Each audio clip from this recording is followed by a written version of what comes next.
Bonjour à tous, alors aujourd'hui j'ai la chance immense d'être avec Élodie Ouéry. Bonjour, c'est moi Élodie. qui ai de la chance de t'avoir aujourd'hui. Bonjour Sylvie. Alors en fait on est chez Élodie qui est située à Lèves, donc tu sais déjà nous expliquer où ça se situe en Belgique peut-être? Alors ça se trouve en Wallonie, donc la partie francophone du pays, dans la région de Namur, et c'est la commune de Profondeville. Ok, donc on est dans les hauteurs en plus, parce que ça c'est juste magnifique, on a une vue grandiose. Et donc moi je me suis isolée pendant une petite semaine pour écrire mon 3e livre. Et en fait, à chaque fois que je lance un livre, eh bien, en fait, j'ai besoin d'avoir une petite semaine d'isolement. Et je me suis dit, Élodie nous avait présenté son lieu magique, dont on va parler maintenant.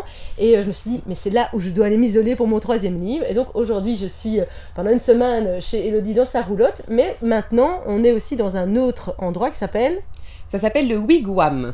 Alors peut-être il y a une histoire derrière le wigwam, parce que je pense que c'est quelque chose quand même qui a pas... Enfin, il y a une origine à ce type d'habitation-là. Alors on dit que l'origine des wigwams, donc qui sont en fait des tentes amérindiennes, c'est justement ces fameuses constructions un peu nomades venues de cette partie du monde. Mm-hmm. Et ce wigwam-ci, il a été fabriqué en France par l'atelier Jean Lehmann, qui est le seul en France à fabriquer ces toiles. Ce sont des toiles sur mesure avec une ossature bois. Mm-hmm. C'est très simple en fait, mais c'est surtout... hyper agréable comme espace, et ce wigwam je l'ai lancé pour pouvoir animer mes séminaires. Ok. Alors peut-être tout le monde ne te connaît pas encore, même si tu es déjà bien connue, moi je pense. Est-ce que tu pourrais te présenter en quelques mots qui tu es, Élodie, voilà, rapidement? Oui, j'allais dire rapidement. Ça peut être long parce que j'ai beaucoup de casquettes différentes. Mm-hmm. Ma première casquette, je dis toujours, c'est la casquette de maman. Donc j'ai 4 enfants qui ont 12 ans, 12 ans, 10 ans et 3 ans. Ouais. Ma deuxième casquette, c'est celle d'entrepreneur. Donc ça fait 11 ans maintenant que je suis indépendante, que je travaille pour moi, et je développe toutes sortes d'activités, entre autres de la formation autour du sujet passionnant du désencombrement, donc du home organizing. J'organise aussi des séminaires de développement personnel, qui est vraiment ma deuxième grande passion, aider les gens en fait à changer ce qui ne va pas dans leur vie. Et puis on a encore d'autres casquettes, dont une principale qui est les investissements immobiliers et la location de logements insolites.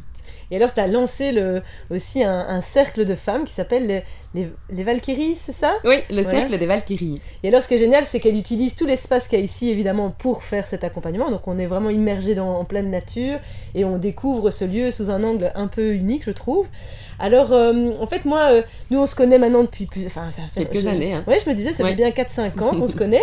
On est toutes les deux dans les livres de Racine aussi, donc c'est chouette, il y a plein de choses qui nous ont connectés.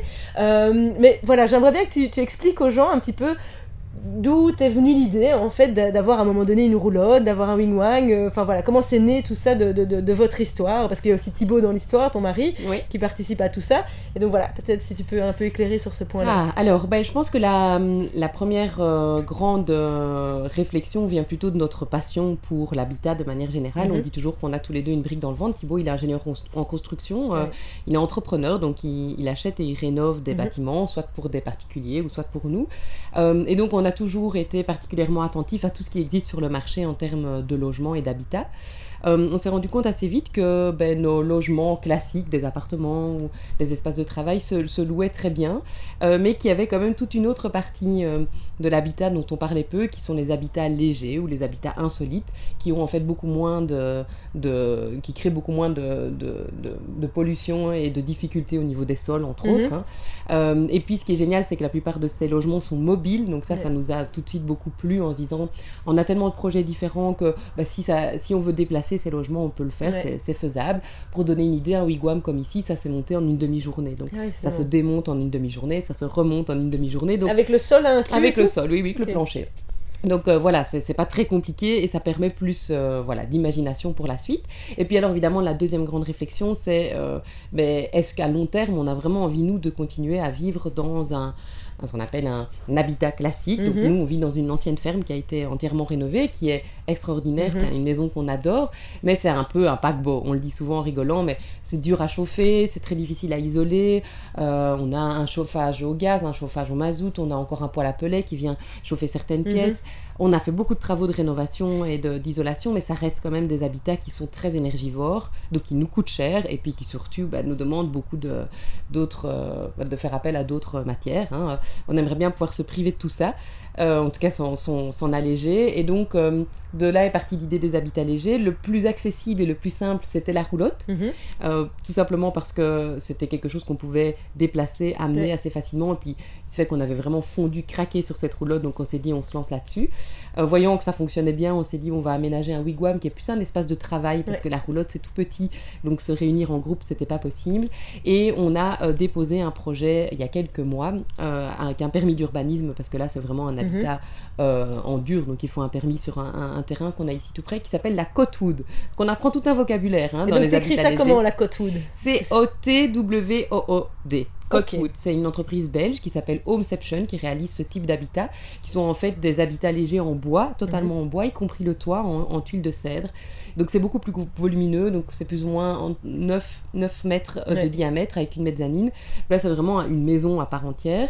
Et cette maison, on la veut la plus autonome possible. Donc uniquement chauffage bois, récupération des eaux de pluie, panneaux photovoltaïques, même peut-être une petite éolienne au fond du jardin. Donc on a plein de projets pour essayer de sortir un jour de ce paquebot qu'est notre maison, qu'on adore beaucoup et que, voilà, dans laquelle on est bien pour le moment.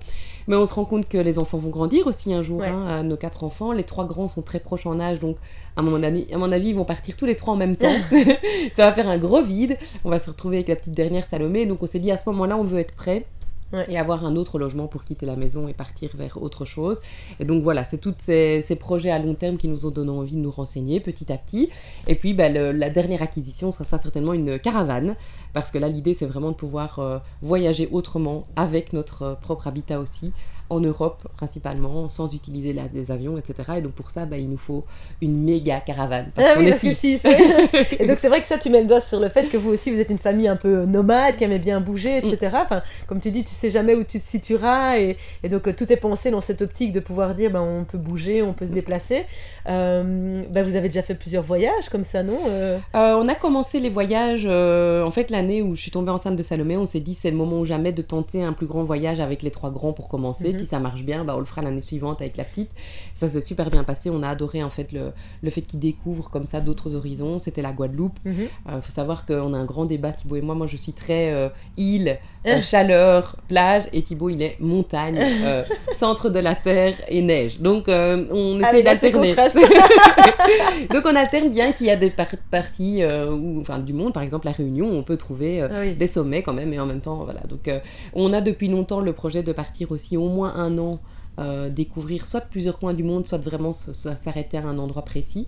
Et donc tous ces habitats légers, ils font aussi partie de ce projet-là, parce qu'on mettrait en location notre maison, réellement la maison on la mettrait à louer, et on garderait un pied-à-terre dans un des logements insolites pour pouvoir revenir en cours d'année si le voyage ne se passe pas bien, ou si d'autres projets viennent en cours de route. C'est vrai qu'on aime beaucoup allier le mouvement avec le voyage, les habitats légers avec le nomadisme, une liberté financière aussi, donc ces habitats légers qu'on loue, ça nous ramène aussi de l'argent, donc c'est aussi ça fait partie de notre activité professionnelle, c'est de notre activité, et puis ça amène aussi beaucoup de liberté dans nos projections futures, et ça moi j'y tiens beaucoup, je veux rien figer. Or on sait très bien qu'une maison en pierre, en briques, qui coûte cher, pour laquelle on a fait un emprunt, tout ça en fait ça nous bloque, ça nous paralyse dans les projets, donc on essaye petit à petit, année après année, de s'en défaire, tout en construisant un projet beaucoup plus vaste, parce que ça ne se fait pas en un jour, et c'est une réflexion à long terme en fait. Et Thibaut, es-tu dans toutes ces folies, etc. Parce que je pense que tu es quand même un peu le moteur des initiatives, de toujours faire bouger les choses. Comment vous arrivez ensemble, en famille, à déjà aussi les enfants? Peut-être quand tu dis, partir 1 an, est-ce que les enfants sont prêts? Est-ce qu'ils ont envie? Ils ont leurs amis? Comment ça se passe tout ça? Alors, donc il y a 2 questions. La question par rapport à Thibaut, on est 2 moteurs, mais chacun dans nos activités. Alors moi, je l'aide dans son activité qui est vraiment l'achat de biens immobiliers, de terrains, les rénovations, etc. Donc vraiment, cette partie-là, c'est lui qui la gère. Moi, je suis juste là pour donner un avis de temps en temps, choisir les cuisines quand il faut aménager les logements, ce genre de choses, ou aménager les espaces intérieurs. La fonctionnalité des lieux, quoi. Ça, on a fait beaucoup dans nos appartements, et c'est vrai que ça, je le fais avec plaisir. Et lui, en fait, il vient effectivement, il me suit dans mes propres projets, et il est aussi le comptable de l'activité et le secrétaire, donc c'est lui qui fait toute la partie administrative. Donc voilà, on est vraiment, on fait 24 heures sur 24 dans nos activités en commun. mais on a chacun nos casquettes. Et par rapport à tout ce qui est habitat léger, ça a clairement été moi le moteur. Thibaut, il rigole toujours en disant que c'est des lubies, que ça me passera, et puis finalement, ça ne me passe pas. C'est moi qui l'ai amené au salon Passion Robinson à Cheftogne pour découvrir ses roulottes. C'est moi qui ai dit, cette roulotte, elle est magnifique. C'est moi qui l'ai recherchée après, qui ai été la voir. Et en fait, je dois toujours un peu le pousser. Là, l'histoire de la caravane, il m'a dit non, j'aime pas du tout partir en caravane, c'est pas mon truc, etc. Et c'est parce qu'il n'arrive pas à se projeter. Moi, je vois déjà ce que je vais en faire, je vois déjà où je veux l'amener. Je suis plein d'influenceurs qui font des voyages en caravane avec les enfants. Donc, je sais qu'on peut sortir un peu des sentiers battus et pas imaginer le camping classique, mais vraiment des campings beaucoup plus naturels. Donc, voilà. Et je pense qu'il a beaucoup d'a priori, mais il se laisse quand même toujours guider. Il me fait confiance et c'est ça qu'au fur et à mesure, on avance. Maintenant, je suis têtue. Quand j'ai une idée en tête, je l'abandonne pas. Et donc, c'est un peu tu me suis ou tant pis pour toi, mais moi je vais le faire quand même. Tu avances et puis il est obligé d'un moment donné d'embrayer dessus. Oui, et il est toujours content au final. Oui, ça je me Lui, doute. il va me guider plutôt au niveau quel type d'investissement, comment l'acheter intelligemment, parce que tout ça doit aussi rentrer dans un projet financier pour que ça tienne la route, évidemment, sinon on ne pourrait pas continuer nos projets. Et par rapport aux enfants, ils sont tellement dans tous nos projets depuis le début. Donc nous, on ne fait aucune scission entre notre vie privée et notre vie professionnelle. Nos enfants sont toujours dans nos activités. Lors des séminaires, d'ailleurs, ils sont là, ils sont même sur les photos, etc. Donc on voit qu'ils sont très investis dans ce qu'on fait. Donc a priori ils sont toujours partants. Maintenant on voit quand même qu'avec l'adolescence, les jumeaux ils ont 12 ans, on sent plus de freins par rapport au fait de changer d'école, par rapport au fait de quitter les copains. On a fait une école d'année à la maison, une année d'école à la maison l'année passée et ça s'est super bien passé, mais ils étaient demandeurs fin juin de reprendre pour retrouver leurs copains, donc ça on respecte. Maintenant ils savent bien qu'on partira jamais pour toujours. Nos racines sont vraiment ici, nos familles sont ici, nos amis, tous nos projets sont ici, on est hyper heureux d'être né en Belgique et on adore notre région, donc on ne partira jamais pour toujours et donc ça je pense qu'ils le comprennent aussi. Si on part c'est pour vivre une expérience et même si c'est difficile les quelques premières semaines, je sais qu'ils vont tout de suite embrayer et qu'ils vont adorer.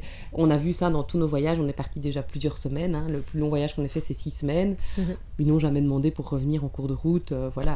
Avec les nouveaux systèmes aussi, on peut s'appeler, on peut se voir avec WhatsApp, etc. Donc le manque est moins long aussi.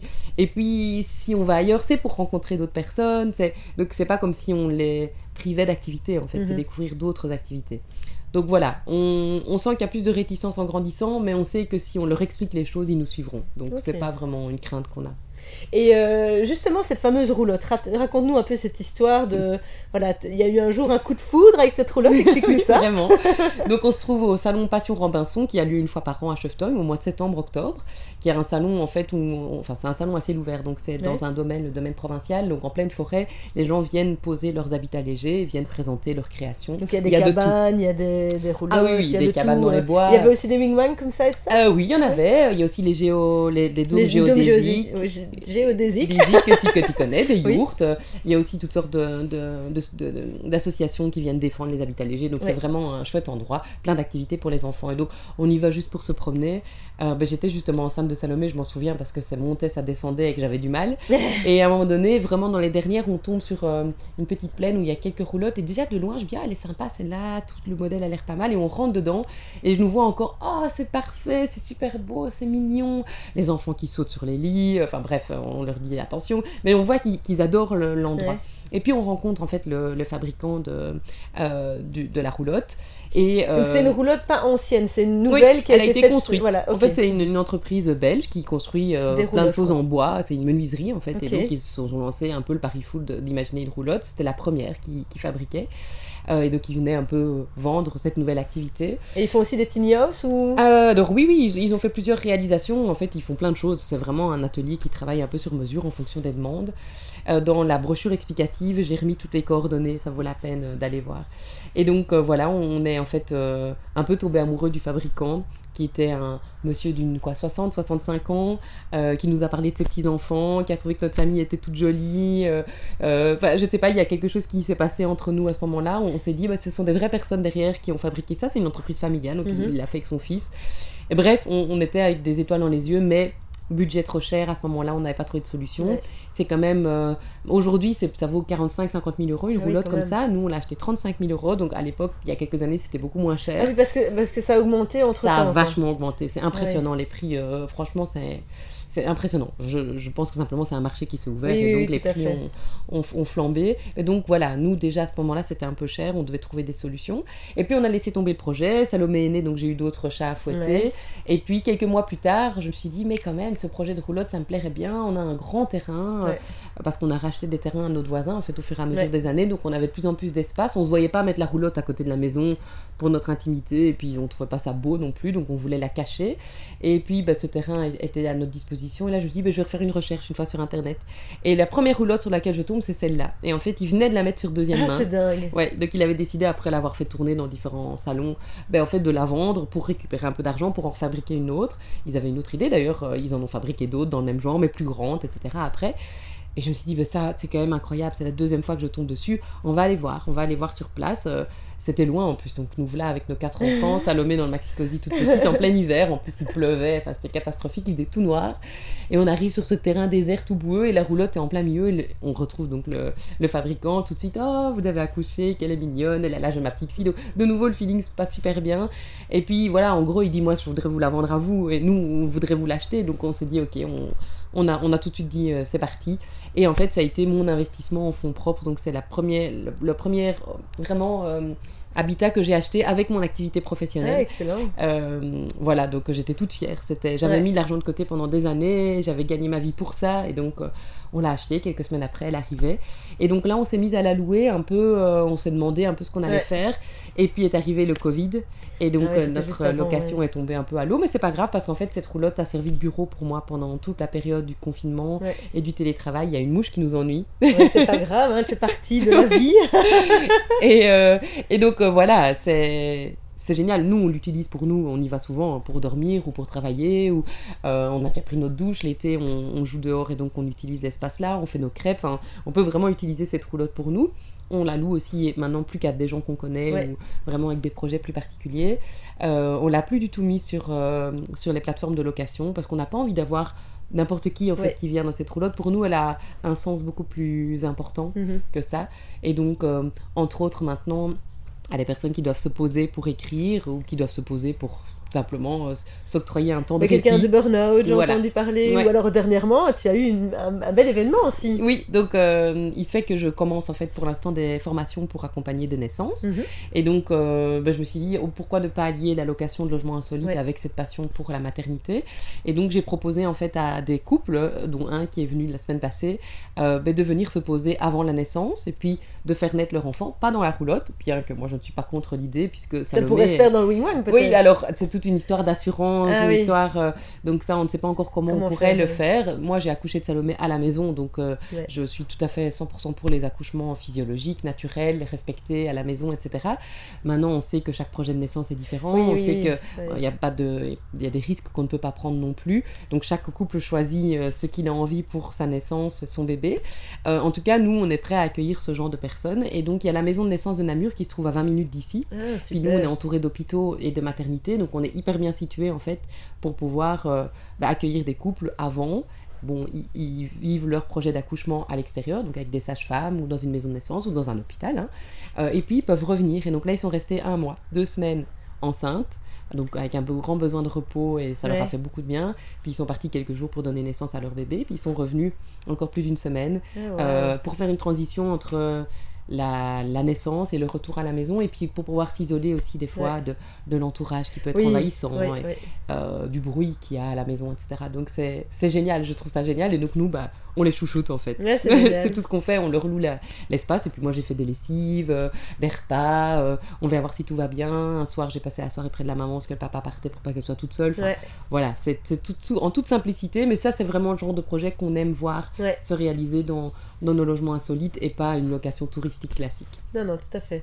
Alors ce que je propose maintenant, c'est que avant que tu nous expliques comment évidemment avoir plus d'infos sur tes locations, on va se balader sur le terrain, comme ça on va montrer à l'extérieur comment ça se passe, parce qu'en plus on a des petits copains qu'on va présenter juste après.